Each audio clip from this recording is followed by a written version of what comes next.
Welcome to another episode of The Brand Called You, a podcast and podcast show that brings you leadership lessons, knowledge, experience, and wisdom from thousands of successful individuals from around the world.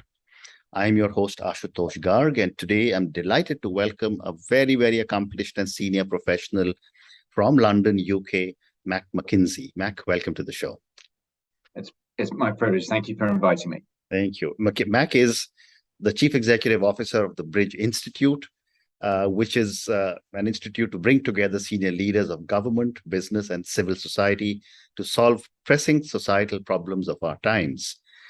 Mac is also a passionate and dedicated sportsman and a mountaineer. So, Mac, before we start talking about the Bridge Institute, tell me in brief your own journey. Well, thank you. So I started life working for a spin-off from McKinsey & Company after doing a degree in engineering, economics and management.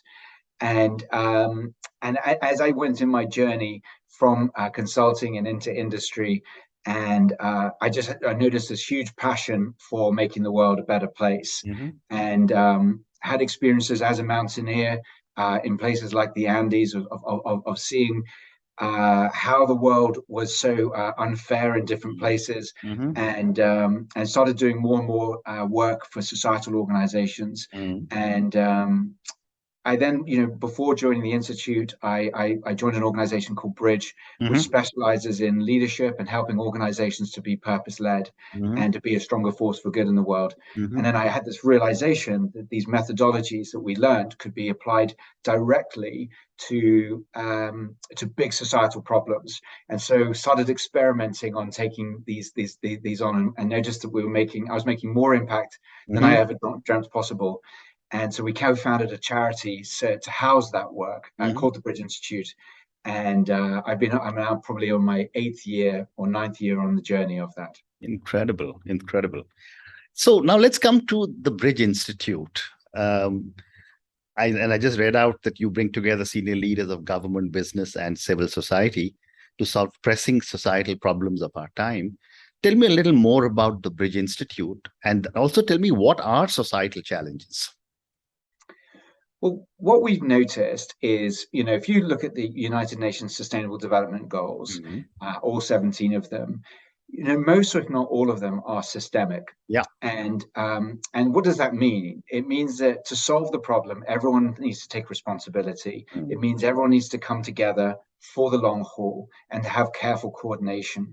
So if you take any of the challenges on, of healthy oceans or healthy planet or equality or gender equality, all of these issues are systemic in that there's no entity, there's no government that could solve the problem, or there's no business, or there's no philanthropist that could solve it. And it requires a coming together.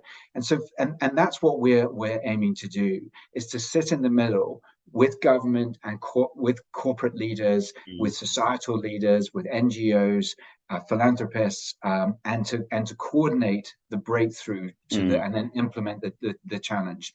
So I think that's the space. And we also notice that it requires what we call societal leadership, people who have got the capacity to solve really complex systemic problems. And so we equip them with those skills as well. So that's kind of what the Institute's about, is sitting in the middle with government, business, and civil society. And in terms of what the challenges of our time, I've already referred to the Sustainable Development Goals, but if I was to headline the 3 biggest challenges of our time, number 1 is climate change. Yeah. Number 2 is gross inequality, and 3 is loss of biodiversity. Yeah. And they're all interrelated, as we know. Yeah. And I think those are the things that we look to challenge. And ideally, when we can create solutions that solve all 3 together, then it's very powerful. Amazing. I mean, the SDGs are making an impact, I think, all over the world, and a lot of organizations are getting attached to them. And thank you for everything that you're doing at the Bridge Institute. So tell me, what are some of the topics you have addressed in addition to what you've just told me, climate change, inequality, and DEI, and how have you made a difference? So some of the things that we're working on right now is one is carbon sequestration. So we believe that if we're going to stay under 1.5 degrees C, we need to not only fundamentally reduce our carbon emissions, but also sequester at scale. So we are working on a big program on using the ocean and seagrass and engineered reefs so we're kind of launching that as one of our big projects. We've got a big program on supporting in the UK the Afghan refugees who all came over last year. And looking at that, and I can talk a little bit more about that in a moment. We have a big program that we've been running for 5 or 6 years now on combating human trafficking. And then we've got a little program in China on helping deliver the parts of the 14th five-year plan as well, which is around obviously decarbonization and that sort of thing. So and developing those. So, but those are the sort of range of stuff that we are working on right now. And for my viewers and listeners, will you tell us a little more about what you're doing with the Afghan refugees? Yeah, so it's well known that what happened last year in August 2021, and 20,000 refugees came here to the UK, and the UK has made a significant commitment, obviously, to help them all thrive in the long term with their families here. And but it's complex and it's systemic, so. How do you enable these important, hugely important citizens of the UK to thrive with great jobs, great homes, thrive in the community, etc. And so we've been invited to create, to bring all the partners together to say who can help with this. So bringing big employers in, who are, because they know that the Afghans are incredibly well qualified and well educated, and there is a labor shortage in the UK. So there's all these win-wins. And so what we've brought in is to say these big employers who are looking to benefit from this amazing community of people, but then also looking at what processes would you do to get better housing quicker, etc. And what can you do to help? So for some people who don't may not speak English as their mother tongue or are fluent, how do we help them do that? And so we've been working with these amazing NGOs, transnational agency, etc., and UK aspects of UK government to go, how do we come together for maximum impact? There's a long journey ahead, but there's also amazing work already being done. And again, been a real privilege to work with these amazing people. Fascinating. And when I was reading about you, it was fascinating to see that you challenge mindsets, you connect communities, and you challenge convention. Talk to me a little bit about these steps and the process that you follow. So, when we look at complex systems, take any of these complex systems like climate, etc., we have a belief that perhaps the most powerful lever that we have for changing a complex system is to change mindsets. Correct. Because everything transpires from the mindset. And so, so if you just take an example, if you have a mindset in society that it is acceptable to own land, you will create a country that's one way, and then if you create a community or a society where it's no one can own land, you will create a completely different mindset. If you have a mindset in society that childcare is to be delivered at the cheapest possible resource, you will create one such society. If you think that childcare is the most important activity that we can do, then you'll create another society. So these are just examples of how mindsets profoundly change stuff. And so as an example of it is one of our programs is on combating child marriage, and which sits underneath our work on combating human trafficking, which we think is one of the biggest drivers of it.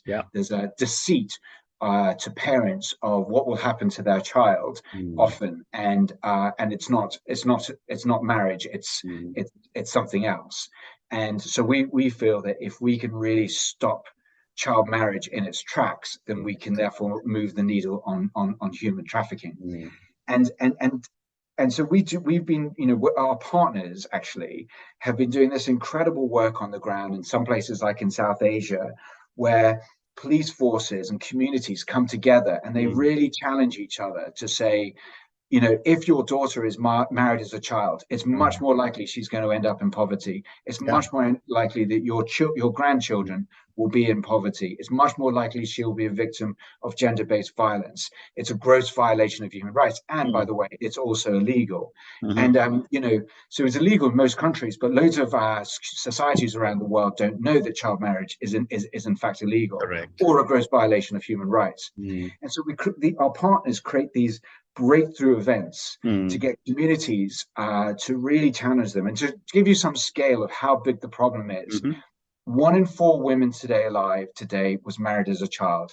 If you're born a girl today, the chance of you being married as a child is 1 in 5. That's the significance of how big this problem is. Incredible. And what we've seen with our partners, which is coming together and changing the conversation.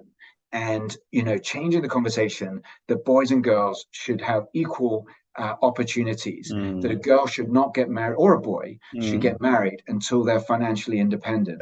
These are the sort of mindset stuff that our partners have been rolling out at scale in different parts of the world, which we're very proud to see.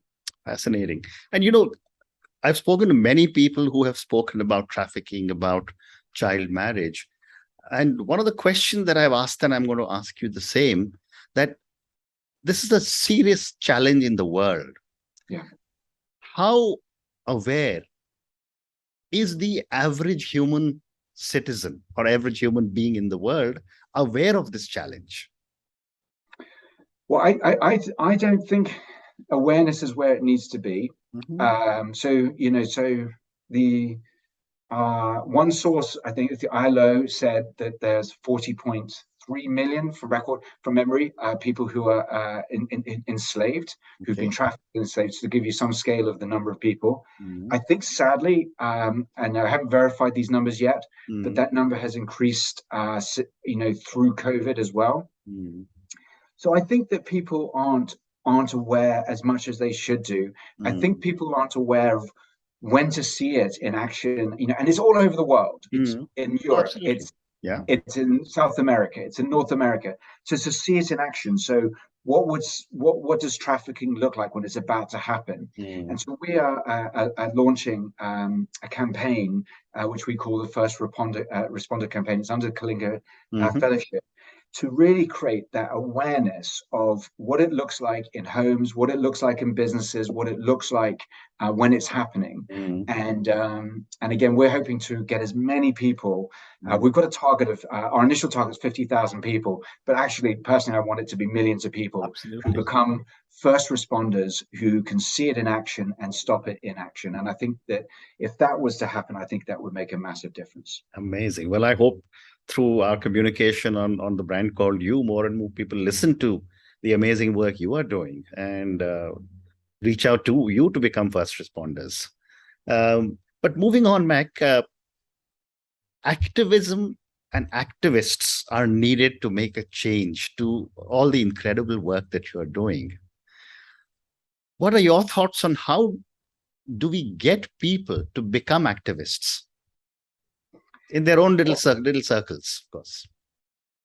So I really agree with your point that we need activists, and because what activists do is they change the conversation, and when we change the conversation, we change mindsets. Right.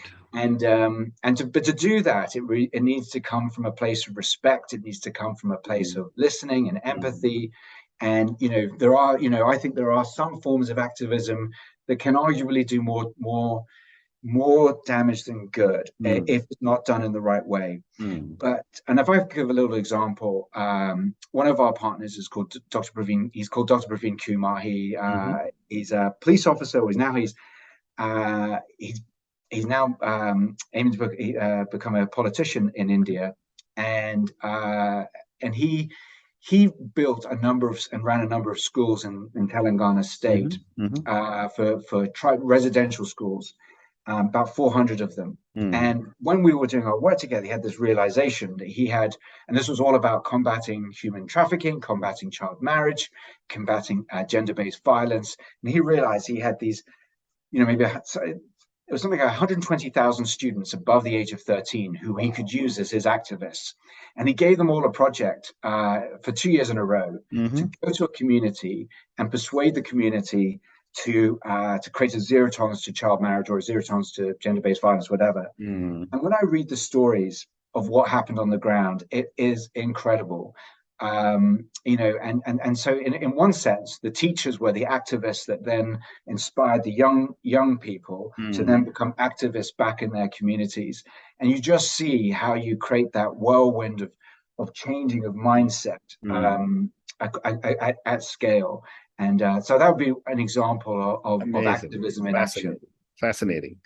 And my question that comes from your comment is, how do political leaders accept the work you are doing? Because they have to somehow the other balance between all kinds of pulls and pressures, and a lot of them could be negative as from our perspective. Well, I mean, it's a great question, and I mean, my experience of it has been very positive. In Asia, so we've started trying to take our work into North America, and again, the response in North America has been positive. But more of our experience has been in Asia and in Europe. And I think government leaders respond to us very positively because just within the confines of government, there's a lot of restriction. There's restricted funding, there's scarce resources, their levers are, whilst incredibly powerful, of subsidies, incentives, kind of allocation of resources, etc. When what we try to do is open it up and go, well, actually, how do we do this together with all of civil society, and how do we do this with the power of corporates? And corporates have got so much more money and resource than governments do. So my experience of it so far has been that government leaders have responded incredibly positively. Specifically in India, we found, both non-elected and elected levels, a great pioneering spirit behind it, and a real support for it. Yeah, fantastic. My next question to you is on societal leaders. How do you define a societal leader, and how do you identify them? So we've spent some time, because we do all this work, and we work with people like, as incredible, he's now a member of parliament in India, called Dr. Samanta, who founded the Kalinga Institute of Social Sciences. We've worked with Dr. Praveen Kumar, who I've used as another example, people who've changed the world for the better. And we've kind of sat down at the end and said, and also you look at the kind of the Mother Teresa's, the Rosa Parks, the Mandelas of the world, the Gandhis of the world, and sat down and said, what is it that they all have in common? And if I was to say a few things that we've concluded they have in common, societal leaders, people, and the first is that they have a purpose that is to make the world better. They don't wake up in the morning going, how do I get a nicer car, or get that bigger house, or that whilst we're very big supporters of prosperity and having that electric car, that nice electric car, or that nice sustainable home, they believe they exist to make the world better. And what sits behind that is often something happened in their lives where it really shook them up. And, you could argue they were in the wrong place at the wrong time, or the right place at the right time. And if you will come to it in a moment, but how do you become a societal leader? But which we have a few perspectives on that. But I think the first thing is that their heartfelt purpose of why they think they exist is to make the world better. My second answer is around their beliefs, the beliefs, the mindsets that they have. And we've found a consistent set of beliefs, things like they believe in love versus intolerance. They believe in truth versus inauthenticity. They believe in responsibility versus apathy. They believe in fairness versus greed. Yeah. They believe in non-violence Mm. versus violence, and they believe in partnership versus dominance. And we found those 6 beliefs to be consistent across all of these people: Dr. Praveen Kumar, Rosa Parks, Nelson Mandela, Gandhi Ji, Dr. Samantha, all of these people. So that would be the answers. Interesting. Powerful purpose and then basically a set of consistent beliefs. Fascinating. So I've got time for 2 more questions, Mac. My next question is, how does culture impact change at the level at which you're trying to make a change? Yeah. So my answer is a huge amount. And culture, if you just take studies of change in corporates, where there's been a lot of studies, and I think that they're averaging out that when an organization embarks on a big change, about 70% of the time, it doesn't deliver the aspiration that they wanted it to. And then when they've looked at that 70% and said, what is the reason of that? 70% of the conclusion is they didn't invest enough in the culture. Okay. So it really matters. In any change, the culture needs as much attention as whatever the strategy you're going after. And so I think that's my first thing. The second thing is what are the levers that we have for changing culture as leaders? And we use this model. I think the origins of it come from McKinsey and Co. It's called the 4S model. Yeah. What are the things that we can do to change culture? And the 4 things are signals, skills, systems, and let me just come to the word. So, and stories. The 4th one is the stories we share. So let me just give a quick example. And maybe out of those 4, the signals is the first one to pay attention to. So the signals are the symbolic acts, the things that you do, the things that you role model. So there's a little story, you shared that you'd lived in Singapore when just as Lee Kuan Yew, founding prime minister, was handing over. And it's a story of role model that I find very, very moving. So when he became prime minister, he said, the number 1 priority for Singapore is clean water. Nothing can get in the way of that. And clean canals, clean rivers, etc., etc. And when his wife died and he was preparing to go to her funeral, he went and sat on their favorite bench, which overlooked this waterway. And there was a plastic piece of rubbish floating down. And even in that moment, of burying his wife, he role modeled the importance of clean water, and apparently got his security guard to phone the minister and say, could you come and arrange someone to clean up this piece of plastic? And you see so many times in life when that if you want to change something, you've got to role model it. And it's arguably our most powerful lever for changing culture. But other things like the stories, the things you celebrate, the people you celebrate, the skills that you build in others, and the systems you put around you, those are other ways that we can change culture. How fascinating. And what an amazing story of Lee Kuan Yew. Thank you. Yeah. My last question to you, and Mac, this is for the many, many people who will listen to our conversation. Based on the incredible journey you have had, based on everything that you are doing to make a difference, not just in a small little place, but the whole world through the Bridge Institute, what would you say are 3 lessons you would want our viewers and listeners to take away from your journey and our conversation? Thank you. So 3 lessons. So number 1 is, there's an expression that was once said to me that said that life begins at the edge of your comfort zone. And so you've got to get out of if you want to make a difference, and you are, upset by the way the world is and you want to make a difference, you've got to get out of the comfort zone. And the metaphor that me and my colleagues use is, we say you've got to get in the boxing ring of life. So I used to be a boxer, not a very good one. I used to be a boxer. And it's an interesting experience getting in a boxing ring, because you're getting in the ring with someone who is athletic, strong, and has trained for many months to exert as much damage on you as possible. So the kind of act of getting in the ring is an act of getting out of your comfort zone, and it's one that I will always remember.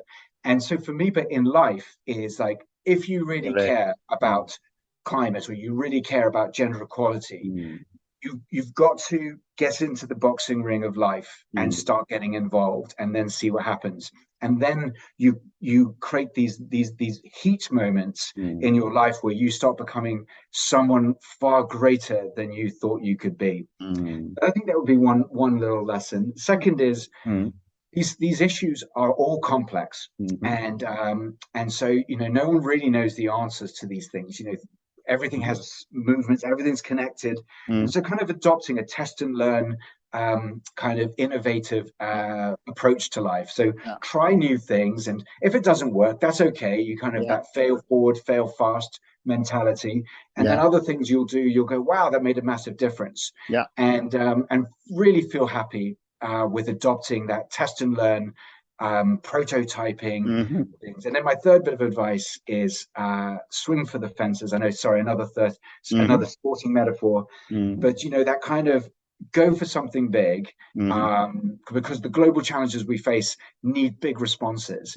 And so that kind of baseball metaphor of the swing for the fences means you're going to really go for it. It doesn't, you're more prepared to really go for it and hit it out the park than play safe, or play to lose, or play not to lose. So those would be my three little life lessons. Fascinating. And on that note, Mac, and your three amazing lessons, life begins outside your comfort zone. What a powerful statement. Test and learn approach to life. Don't be afraid to fail. And the third one is go for something big. Thank you for speaking to me. Thank you for speaking to me about the Bridge Institute, about your journey, about all the amazing work you are doing at the Bridge Institute. I think you, your colleagues, and everybody who's associated with you seems to be making a big difference. And I look forward to applauding you from the outside. Thank you for speaking to me, and good luck to you. My privilege. Thank you so much, Ashutosh. Thank you for listening to the Brand Called You videocast and podcast, a platform that brings you knowledge, experience, and wisdom of hundreds of successful individuals from around the world. Do visit our website, www.tbcy.in, to watch and listen to the stories of many more individuals. You can also follow us on YouTube, Facebook, Instagram, and Twitter. Just search for the Brand Called You.